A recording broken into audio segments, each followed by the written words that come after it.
Salve omnes, welcome to this video lesson on Fabulae, Faciles, section 30, the seventh labor of Hercules, the Cretan bull. Tum Euristeus Hercule imperavit, then Eurystheus ordered Hercules, and just to briefly note here, imperare takes a dative of the person that you order, thus Hercule here in the dative. That's contrasted with eubeo, eubere, another verb for order that takes the normal accusative for the object. All right, then Eurystheus ordered Hercules, and now we go into an indirect command clause.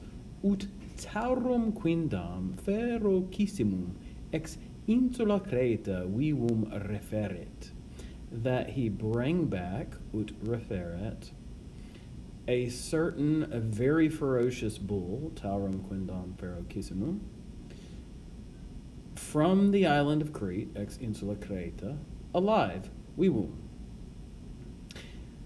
Just to note here, as always, Latin makes, adjectives, descriptors agree with the nouns they modify. So look at taurum, accusative singular masculine, quindam, accusative singular masculine, ferocissimum, accusative singular masculine, and vivum, accusative singular masculine. All those words that refer to the bull have to be the same.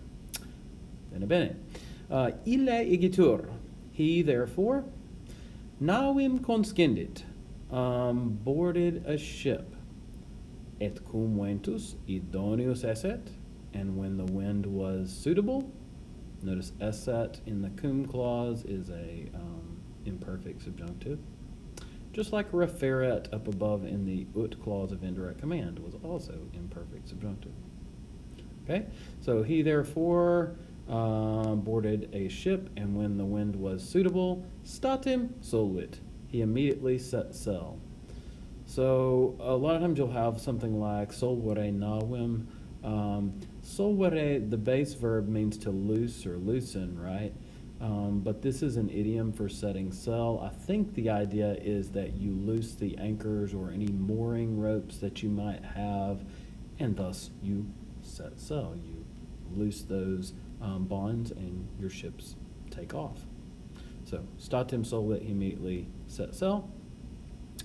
Cum tamen, when nevertheless, insula iam appropinquaret, he was now approaching the island, right?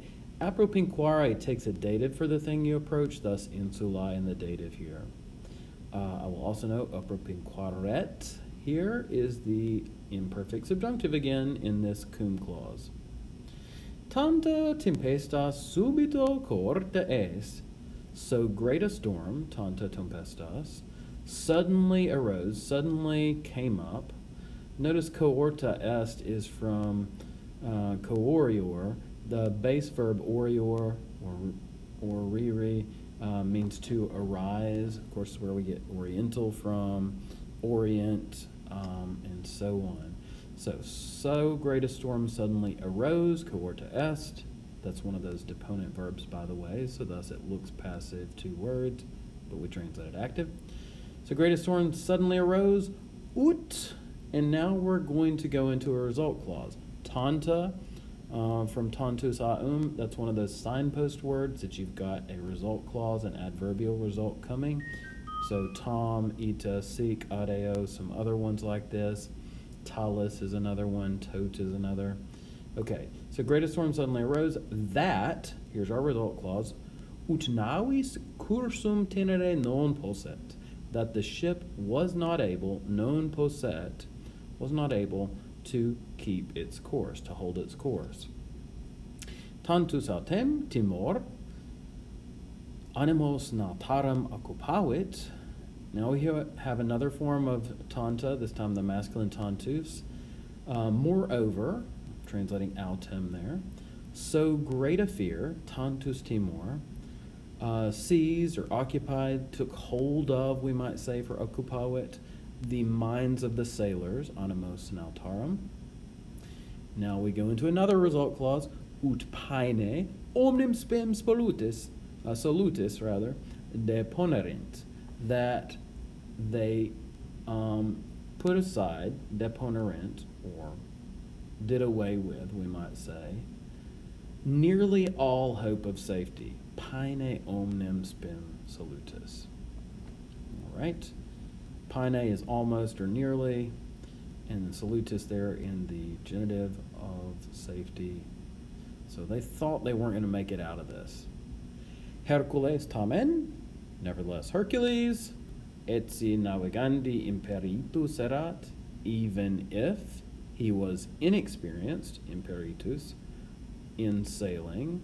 Navigandi literally is a genitive gerund, so if you want to, you could say, even if he's unexperienced of sailing. In sailing sounds a little better in English idiom though, right? So even if he is was inexperienced in sailing, haud quaquam teritus est. He was in no way, haud quaquam, not in any way, haud quaquam, frightened, teritus. Okay, first paragraph. And second, now, post breve tempus, after a short time, summa tranquillitas consecuta est. After a short time, summa tranquillitas, the utmost tranquility, the highest calm, followed, consecuta est. Okay, there's another deponent verb, two-word passive form, but we translate it active. So the highest, the utmost, tranquility, calm, followed. Et nautae, qui se ex timore jam recaperant, and the sailors, who now had recovered themselves from their fear. All right, so notice recaperant there is the pluperfect. Se had recovered themselves, say. All right, and then what did the sailors do? Navem incolumem ad terram apulerunt. They drove the ship, okay, so drove apulerunt, the ship Navem, unharmed in columem to the land. Okay, so they brought it to land. Hercules e nave egres. Right. Let me try that again. Hercules e navi egresus est. So navis is an I stem noun. Sometimes you get nawe in the ablative singular. Sometimes you get nawi. For masculine and feminine I stems, you have that option there in the ablative singular. So that's why I'm used to saying nawe.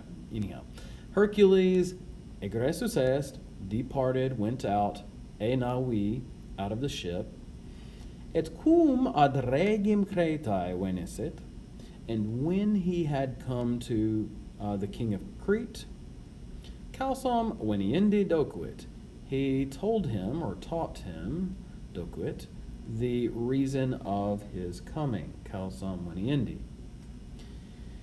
Dende, then, postquam omnia parata sunt, after all things were prepared, ad eam regionem contendit, he hurried or hastened, contendit, to that region, ad eam regionem, quam taurus vastabat, which the bull was devastating. Mox taurum vidit, soon he saw the bull, et quamquam res erat magni periculi, and although the matter was of great danger, or the thing was of great danger, corna eus prehendit, he grabs, or grabbed, prehendit, it could be present or past, I think the perfect sounds better here. He grabbed its horns, corna eus. Tum, then, cum ingente labori, monstrum ad navem traxiset, when he had drug, okay, or had dragged if you prefer, traxiset, that's a pluperfect subjunctive, when he had dragged the monster, monstrum, to the ship, ad navem, with great or huge labor, ingente labori, that's an ablative of means, or you could say ablative of manner too, I guess, right? because it's kind of an abstract. All right? Cum praeda in Graeciam rediit. He returned into Greece, or just to Greece, with the booty, the loot, with the prey, you could also say. And of course, the praeda here is referring to the bull. Now, let me note here, because it doesn't go into the background of this bull. How did we get this huge, monstrous bull ravaging all of Crete, tearing things up, killing people, and all of that? Well, the story of that, and by the way, this is the bull that is the father of the Minotaur, or Minotaur. So in Latin and Greek, that's Minotaurus, right? This bull came to be because Minos, the king of Crete, was loved by the gods. He prayed to Poseidon, or Neptune to use his Roman name, and he asked that he send him this beautiful, wonderful bull. And he promised, oh, you just send me the most perfect bull in all the world. I will sacrifice it to you, Poseidon. Great. Well, as soon as Poseidon sends him the most beautiful bull, he says, wow, this is a perfect white bull, not a speck or a spot on him. He's awesome looking. I'm going to keep him. So he hides him away in his stables. He finds another white bull and he sacrifices that to Poseidon instead.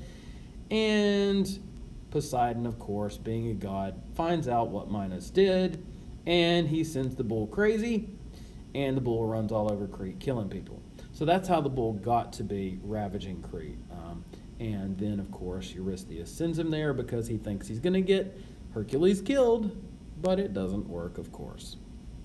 Okay, I hope you've learned a few things here, whether it be about vocabulary, maybe some of the grammar, or maybe the story itself. Valete omnes.